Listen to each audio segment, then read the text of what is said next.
right. Okay, we're live. 6:30, Monday, July 6th. Ordinance Committee meeting, second floor meeting room. Number 1, petitions by citizens on non-agenda items. Does anybody have anything on a non-agenda item? Okay. Number 2, Spectrum Franchise Agreement. Everybody should have a copy of it in front of them if they want to read it. And I will say I am going to punt this one to JR. Okay.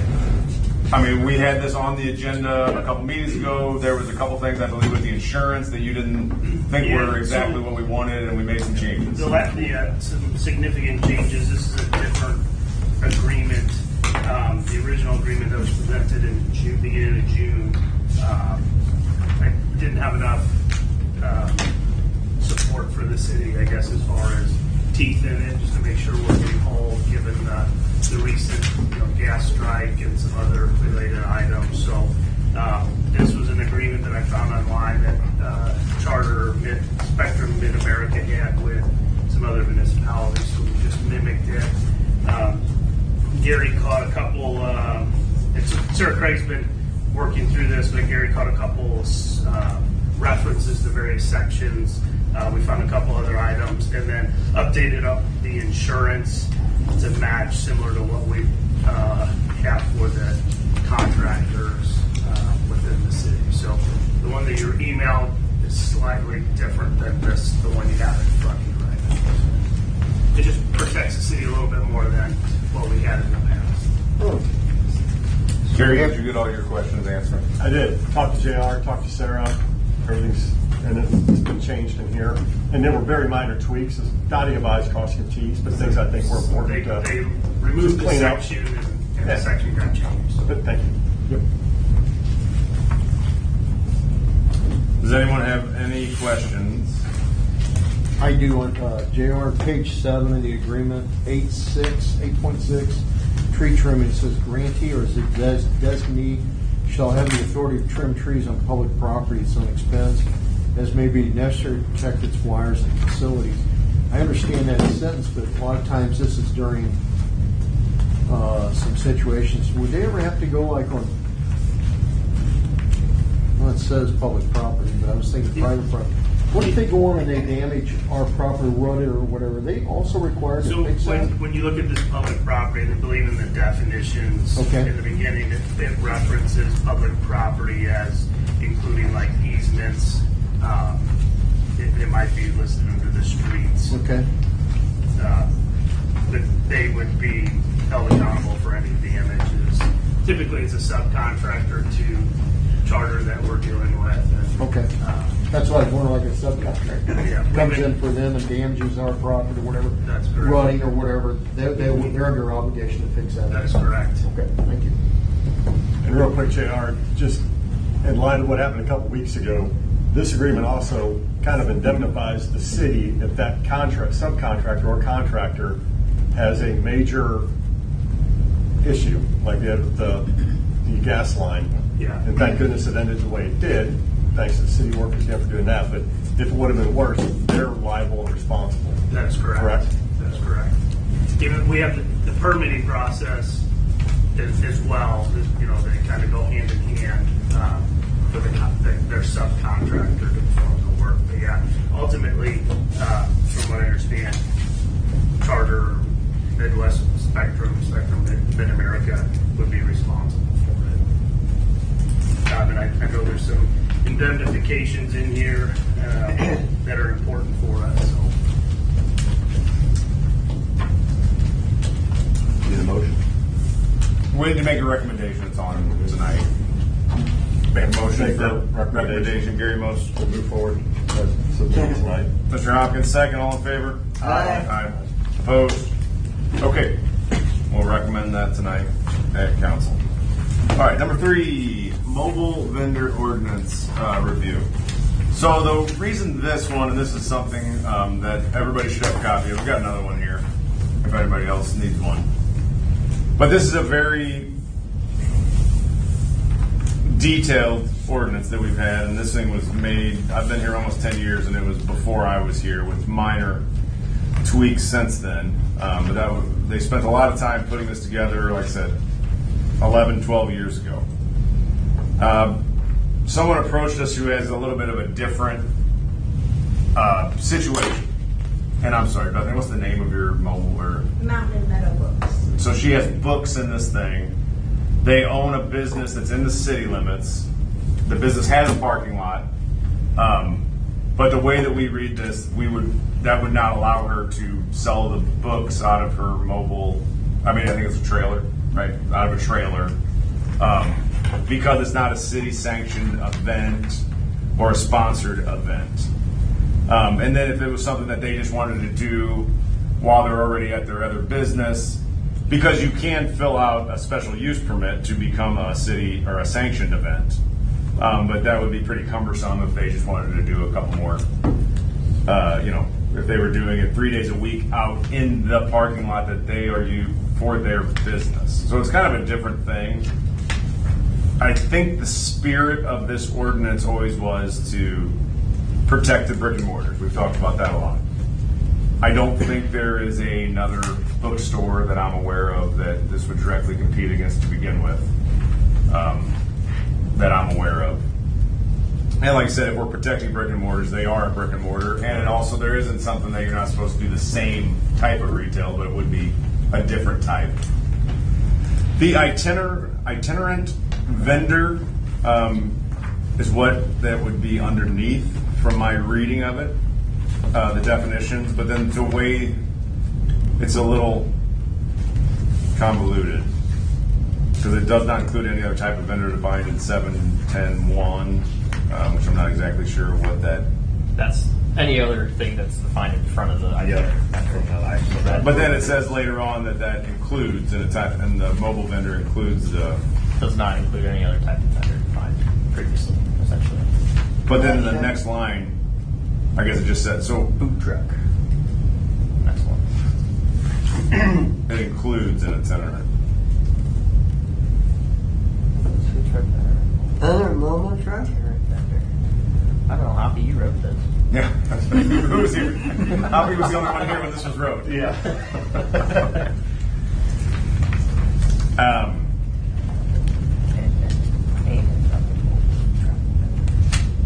Okay. What is the location of this, Chairman?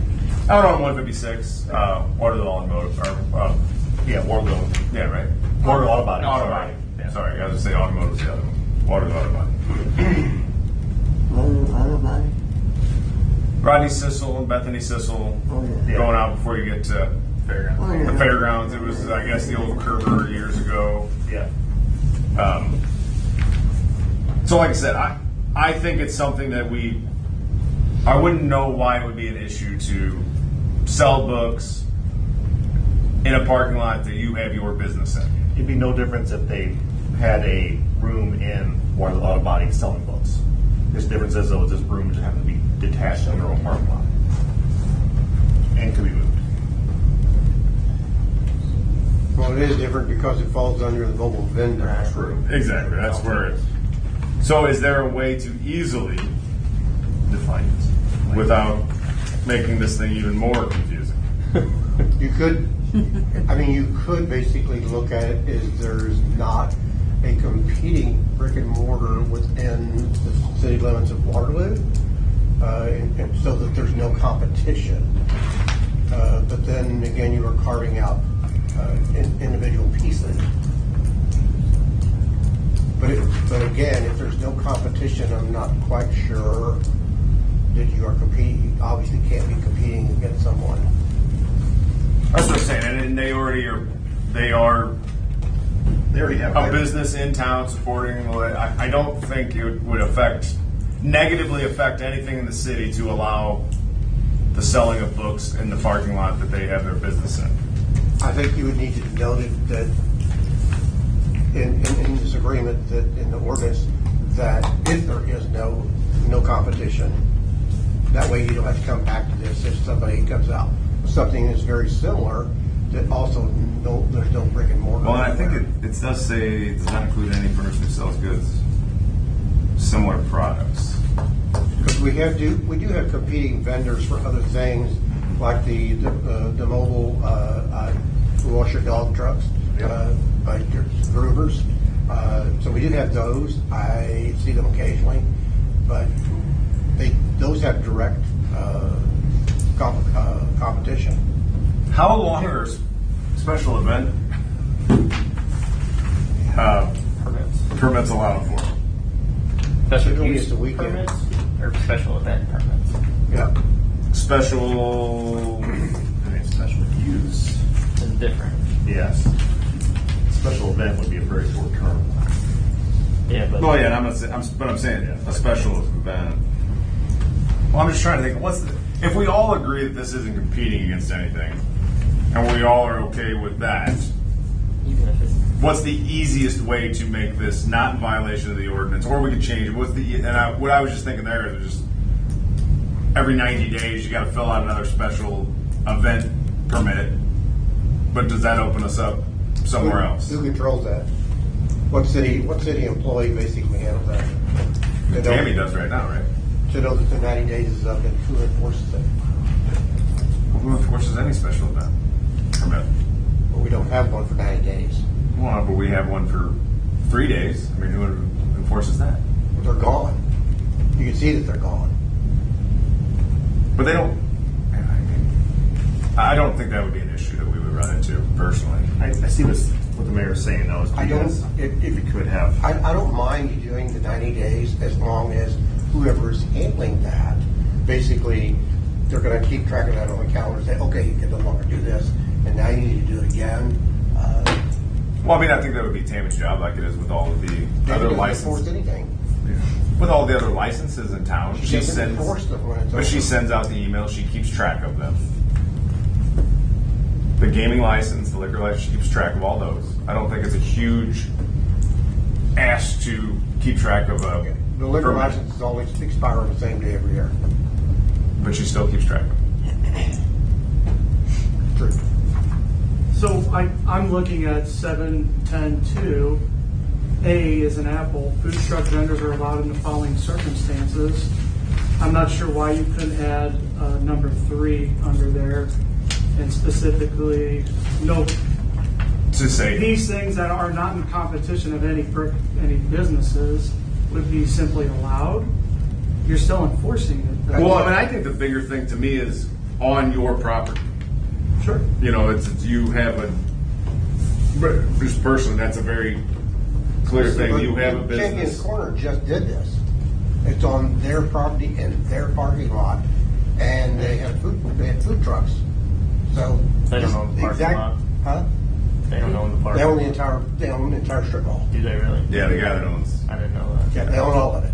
It's the parking lot that goes all the way out almost. Sees Right. that. Okay. But they were told that they had to pay one bill. Right, they were a single payer Okay. Or they would have had to in get a order to special. stay in line with our ordinances. But if you We but if you- did but just if you tell cut this them out, that we would not issue a special event permit every weekend that they wanted to do Correct. something. but if you want to cut this out, that there is no competition, if there is no competing brick and mortar, I think that's probably a lot easier. Okay. We make that change and we allow the mobile book sales. I guess I don't know what else to call it. And then I go and run a storefront, and put a bookstore in. Do we take that away? That would be my question too. Is then it comes now we have competition in brick and mortar. Wow. Hypotheticals. I know. Yeah, I know. It's I mean, not we don't see a lot of bookstores around. I don't know.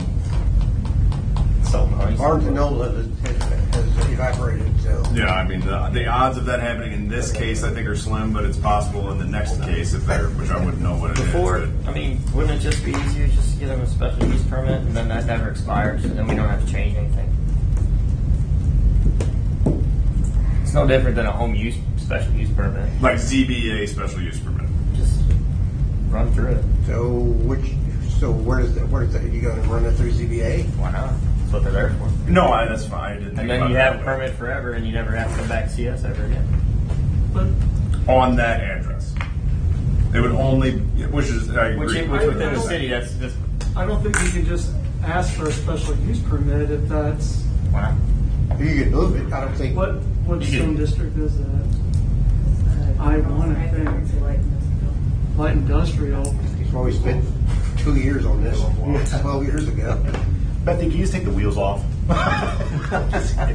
It'd make it a lot easier here. Don't put it on jacks out in front of the building, though. Yeah. Cinder blocks. Let's take a look. Does it stay there all the time, or do you move it quite a bit? Yeah. Yeah, you can take it to Store events. at my house. And you can take it to events here and there too. Yeah. But, I mean, it's not, that is not under a special use permit required section. Like, you can't apply for something that's not defined in the code. Correct. You'd have to add it to the zoning code Correct. text amendment and then apply for it, which is possible. So we're amending this ordinance, or we're amending the zoning code. Right, ordinance. right. One way or another, you're If we're gonna. going to do it by the book here. Yeah. Well, and I think also, because I mean, the World Cup's going to tip off here shortly, but we don't have to we don't have to solve the riddle in the next 12 minutes before the next meeting starts, as long as we all agree that we think that it's reasonable that she could put this on their property. Yep. And I don't think if it takes us a couple weeks to figure out the basis of doing that, it'd be the end of the world to figure out how to do that. Is that So- based on the World Cup start time, or? I mean, it's a big game tonight. I'm not on this committee, but I think what Nathan said, just adding a number 3 and adding that to it seems like the simplest thing to do. I don't have a problem. But then, like Joel said, then or the grandfather, and that's the whole thing about this ordinance. It's so tricky. Anytime you touch it, Yeah. you think it affects one thing, and it actually spiders out and grabs everything. Yep. And it's specific S102A is food truck vendors. Yeah, so So we'd have to change that to food truck and itinerant vendors, I guess, or just mobile vendors flat out, which makes more sense. Probably shouldn't say mobile vendors, yeah, because that includes everything. right. There was an enormous amount of time spent on this. Yeah. There was. Not to say that it was all spent wisely. Well, and like I said, it has been over a decade ago. So the fact that we look at it isn't a bad thing. But No, there it's was not a lot of thought put into it. I absolutely agree with that. And that's actually why we didn't respond to your email or didn't give you an answer because of this reason. I didn't want to give you an answer to something that I had no earthly idea where it was going to go. And then also, we might as well, we're in the meeting. What is your lemonade stand called? The SIP? Yeah. So that is, you would be interested in putting it on your family's business parking lot also, correct? That'd be Shelby's, right? Yes. Yeah. Now, the thing about that one is that actually is selling a drink, Yeah. Sure. not food, or I don't really sell food, just liquids, Yep. and non-alcoholic liquids. Because it does have an article in there about alcohol. So then we could think about that one too. Because the easier one is the books, because we can, in my opinion, that one we know doesn't compete against a bookstore in town. The SIP does compete.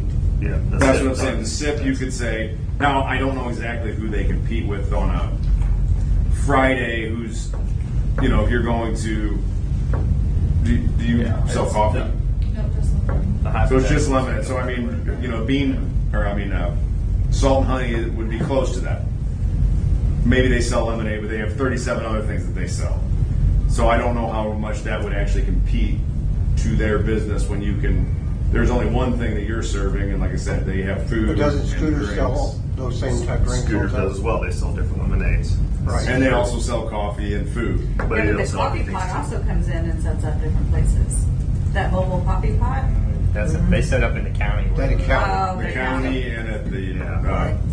farmers market, I believe. Which they're probably permitted for that. Which is, that Yeah, fits in that's the definition. different. So again, they own the business, they own the parking lot. That one's trickier for sure, but if we're already thinking about both of these, the bookstore we've all agreed is okay, but we got to find a way to make it okay. Red, we need to look at. And then the lemonade, we need to think about in a different way. They're not the same case, but I think it's an interesting case of being part of the community, having a brick and mortar, having the parking lot, and this one isn't selling tacos like would be one spot over, and it's not selling breakfast sandwiches would be 2 spots the other If way. we put a cap on the maximum amount of single item would cost on a menu. Yeah, I don't think you want to get involved in someone's business model. Well, food's gonna cost more than a drink. Well, I'm just saying, though, I don't think you I see want what you're saying. Like trying to find a way to, you know, Thread the needle there. yeah.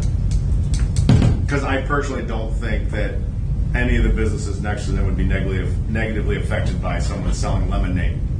Because it's such a singular thing when close. both of those places are selling food. Lemonade, margaritas, it's pretty simple. Yeah, there's only one ingredient, really one main ingredient, depending on which place you go. But I think that ingredient is the big difference.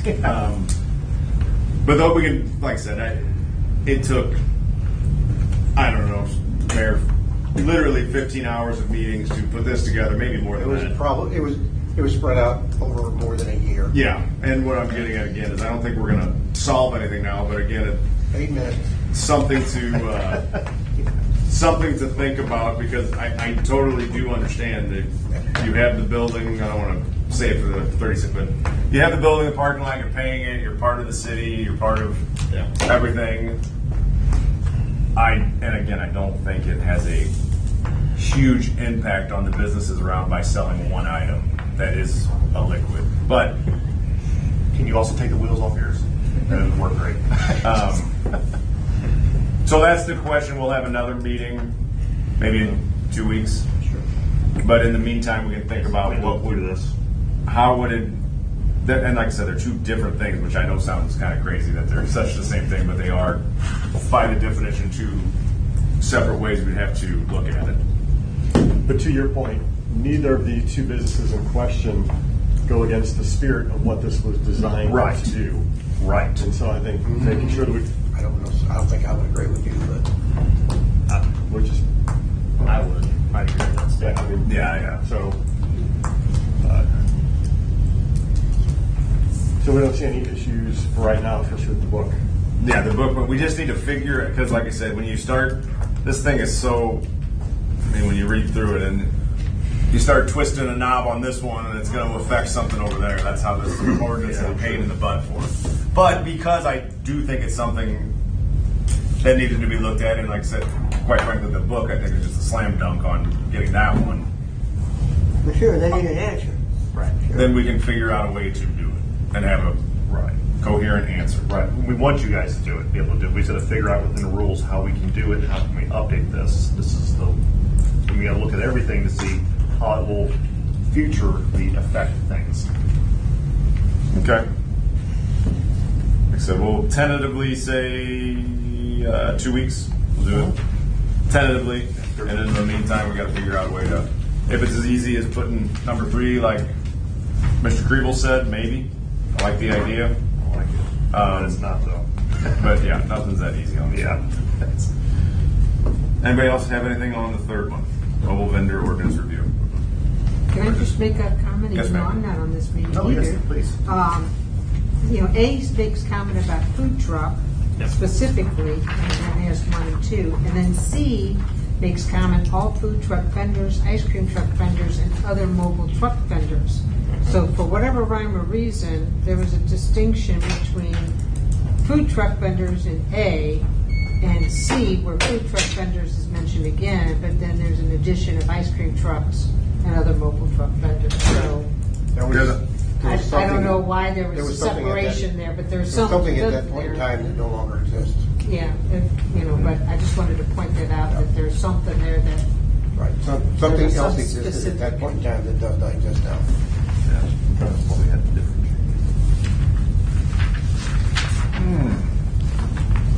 I feel confident we can figure it out, but it's got to be Agreed. we got to think a little bit on how we want to do it.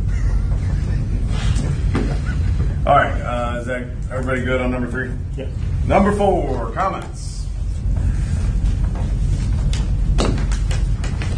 Going once, going twice. Make a motion to adjourn. so they, Second, Mr. Mose, Mr. Riley, thank you. All in favor? Aye. And we are adjourned. Right.